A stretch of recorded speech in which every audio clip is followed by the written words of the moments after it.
Tree. It's my Japanese maple.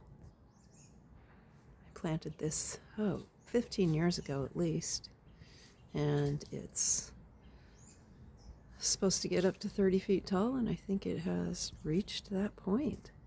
It's really beautiful. I love this tree.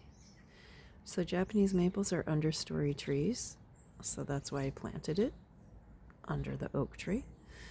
And they're very popular in landscape designs, and I use them a lot in the designs that I create. And there's so many different varieties too. And yeah, it's a spectacular tree. I love it. I'm glad I bought it.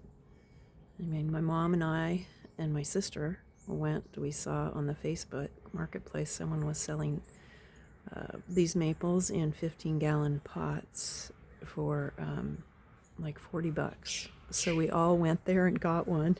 And yeah, it was only about 5 feet tall when I got it. But now it's, it's an elder. It has grown to its height. Beautiful tree. Love it. Okay, this is Sherry's Garden Solutions. Thanks for watching.